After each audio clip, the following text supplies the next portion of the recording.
ISKCON స్వామీజీ Chinmay Krishnadas arrest తదనంతర పరిణామాలతో బంగ్లాదేశ్ అట్టుడుగుతోంది. హిందూ వ్యతిరేక అల్లర్లపై ప్రపంచవ్యాప్తంగా ఆగ్రహావేశాలు వ్యక్తమవుతున్నాయి. కృష్ణదాస్ తరఫున వాదించిన లాయర్ హత్యోదంతం బంగ్లాదేశ్లో హిందూ ద్వేషం ఏ స్థాయిలో ఉందో చెప్పకనే చెప్తోంది. కృష్ణదాస్ అరెస్టుపై ఇప్పటికే భారత విదేశాంగ శాఖ కూడా స్పందించింది. ఆయనకు అక్కడి న్యాయస్థానాలు బెయిల్ నిరాకరించడంపై ఆందోళన వ్యక్తం చేసింది. ఇంత వ్యతిరేకత ఎదురవుతున్నా యూనస్ సర్కార్ మాత్రం ఏమాత్రం వెనక్కి తగ్గడం లేదు. మైనార్టీ హిందువుల రక్షణ కోసం ఎలాంటి చర్యలు తీసుకోవడం లేదు. పైగా హిందువులనే ఉగ్రవాదులుగా చూపించేందుకు తీవ్ర ప్రయత్నాలు చేస్తున్నట్లు కనిపిస్తోంది. ఇన్ని విపత్కర పరిణామాల మధ్య బంగ్లాదేశ్ విదేశాంగ శాఖ మాజీ మంత్రి సంచలన వ్యాఖ్యలు చేశారు. ఇంతకీ ఆయన ఏమన్నారో తెలుసుకునే ముందు www.nhprime.in వెబ్సైట్కు వెళ్ళి NH ప్రైమ్ ఓటీటీని సబ్స్క్రైబ్ చేసుకోవడం మాత్రం మర్చిపోవద్దు. బంగ్లాదేశ్లో హిందువులపై దాడుల నేపథ్యంలో ఆ దేశ విదేశాంగ శాఖ మాజీ మంత్రి హసన్ మెహమూద్ సంచలన వ్యాఖ్యలు చేశారు. ప్రస్తుత యూనస్ సర్కార్ భారత వ్యతిరేక ధోరణులను అనుసరిస్తోందని మండిపడ్డారు. మతోన్మాదులు, తీవ్రవాద శక్తులను ప్రోత్సహిస్తూ బంగ్లాదేశ్ భవిష్యత్తును కాలరాస్తున్నారన్నారు. యూనస్ నేతృత్వంలోని తాత్కాలిక ప్రభుత్వం ప్రజాస్వామ్యం స్థానంలో మాబోక్రసీని అనుమతిస్తోందని ఆగ్రహం వ్యక్తం చేశారు.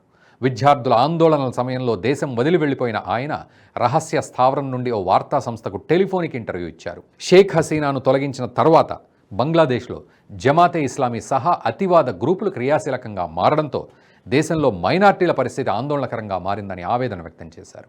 కొంతమంది ప్రస్తుత అస్థిరతను ఉపయోగించుకోవడం ద్వారా బంగ్లాదేశ్ను రెండవ ఆఫ్ఘనిస్తాన్గా మార్చడానికి ప్రయత్నిస్తున్నారన్నారు. హిందూ దేవాలయాలు, మతపరమైన ప్రదేశాలపై దాడులతో బంగ్లాదేశ్ అస్థిరత వైపు అడుగులేస్తోందన్నారు. ఇది లౌకిక సూత్రాలు, మైనార్టీల భద్రత రెండింటిని ప్రమాదంలో పడేస్తుందని ఆయన ఆందోళన వ్యక్తం చేశారు. హిందువులపై హింస, దేవాలయాలపై దాడులు భారత వ్యతిరేక ధోరణులను స్పష్టం చేస్తున్నాయని మెహమూద్ తెలిపారు. లౌకిక రాజకీయాలకు వ్యతిరేకంగా నిలబడిన వారే ఇప్పుడు నీచంగా వ్యవహరిస్తున్నారని ఆయన ఆగ్రహం వ్యక్తం చేశారు. అయితే సెప్టెంబర్లో అదే వార్తా సంస్థకి ఇచ్చిన ఇంటర్వ్యూలో మాత్రం హిందువులపై జరుగుతున్న దాడుల విషయంలో ఇందుకు భిన్నమైన వాదన వినిపించారు. అప్పట్లో ఆయన హిందువులపై దాడుల్ని అతిగా ప్రచారం చేస్తున్నారన్నారు. అయితే ప్రస్తుత దాడుల తర్వాత ఆయన రియలైజ్ అయినట్లు కనిపిస్తోంది. హిందువులపై దాడులను తీవ్రంగా ఖండించారు. వీటిని మతపరమైన దాడులు అనే కంటే కూడా రాజకీయ లబ్ధి కోసం చేస్తున్న మతపరమైన దాడులు అంటే సరిగ్గా ఉంటుంది అని అభిప్రాయపడ్డారు. అయితే ప్రస్తుత దాడులపై తాత్కాలిక ప్రధాని యూనస్ చేసే వాదన చాలా విచిత్రంగా ఉంది. హిందువులపై జరుగుతున్న దాడులు అవామీ లీగ్పై జరుగుతున్న దాడులుగా చూడాలట. ఎందుకంటే హిందువులు అవామీ లీగ్కు మద్దతుదారులట. అందువల్ల వీటిని హిందువులపై దాడులుగా చూడకూడదన్నది యూనస్ ఫిలాసఫీ. మహమ్మద్ యూనస్ చేసిన ఈ వాదనను మెహమూద్ తీవ్రంగా వ్యతిరేకించారు.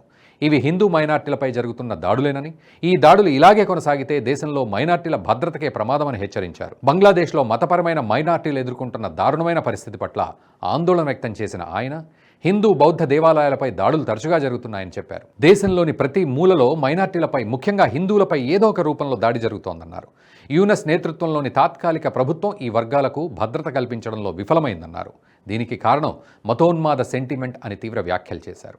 ముస్లిమేతర సమూహాలపై హింసే లక్ష్యంగా యూనస్ ప్రభుత్వం ప్రవర్తిస్తోందని మండిపడ్డారు. గత 3 నెలల్లో దేశం దేవాలయాలు, మైనార్టీలపై అనేక భయంకరమైన దాడులను చూసింది. ఈ సంఘటనలను నిరోధించడానికి ప్రభుత్వం ఒక్క సమర్థవంతమైన చర్య కూడా తీసుకుందా అని ఆయన ప్రశ్నించారు. హిందువులపై పెరుగుతున్న హింసకు యూనస్ ప్రభుత్వం అదుపులేని స్వేచ్ఛ కల్పిస్తున్నట్లు తాను విశ్వసిస్తున్నానని, దీనికి ఛాందసవాద శక్తులే కారణమని స్పష్టం చేశారు.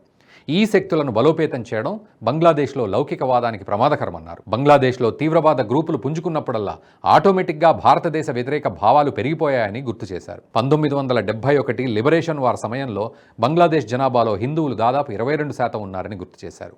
నేడు సామాజికంగా, రాజకీయంగా అట్టడుగున చెదురుముదురు హింస కారణంగా వారు దాదాపు 8% పడిపోయారన్నారు. విద్యార్థుల తిరుగుబాటు తర్వాత ఆగస్టు 5న షేక్ హసీనా ప్రభుత్వం కూలిపోయే వరకు ఆమె మంత్రివర్గంలో పనిచేసిన హసన్ మెహమూద్ అమెరికాలో ట్రంప్ సర్కార్ కొలువుదీరిన తర్వాత బంగ్లాదేశ్ స్వేచ్ఛావాయువులు పీల్చుకుంటుందని ఆశాభావం వ్యక్తం చేశారు. అప్పుడు మాత్రమే నిష్పక్షపాతంగా ఎన్నికలు జరిపేందుకు యూనస్ సర్కార్ ముందుకొస్తుందన్నారు. స్వయంగా బంగ్లాదేశ్ మాజీ మంత్రే దేశంలో ఇస్లామిక్ మతోన్మాదం పెరిగిపోతోందంటూ ఇలా బాహాటంగా విమర్శలు గుప్పిస్తుంటే యూనస్ సర్కార్ మాత్రం హిందువులను ఉగ్రవాదులుగా చూపించే ప్రయత్నం చేస్తోంది. తాజాగా ఇస్కాన్ను నిషేధించాలంటూ కోర్టుకెక్కింది. ఇస్కాన్ ఒక మత ఛాందసవాద సంస్థ అంటూ వాదించింది. బంగ్లాదేశ్లో ఇస్కాన్ సంస్థను నిషేధించాలంటూ కోర్టులో ఇటీవల పిటిషన్ దాఖలైంది. దీనిపై బుధవారం కోర్టు విచారణ చేపట్టింది. గత కొన్ని రోజులుగా దేశంలో ఇస్కాన్ వల్ల అల్లర్లు జరుగుతున్నాయని పిటిషనర్ తరఫు లాయర్ వాదించారు. ఇస్కాన్ సంస్థకు చెందిన చిన్మయ్ కృష్ణదాస్ బ్రహ్మచారి బెయిల్ నిరాకరణ తర్వాత చెలరేగిన ఘర్షణలు, లాయర్ మృతి చెందిన విషయాన్ని ఆయన ప్రస్తావించారు. దీంతో ఇస్కాన్ గురించి అటార్నీ జనరల్ను కోర్టు ఆరా తీయగా ఆయన ప్రభుత్వం తరఫున అఫిడవిట్ సమర్పించారు. ఇస్కాన్ ఒక మత ఛాందసవాద సంస్థ అన్నారు. ఆ సంస్థను నిషేధించే ఆలోచనలో ఉన్నట్లు వెల్లడించారు. అయితే బంగ్లాదేశ్ కోర్టు యూనస్ సర్కార్కు షాక్ ఇచ్చింది.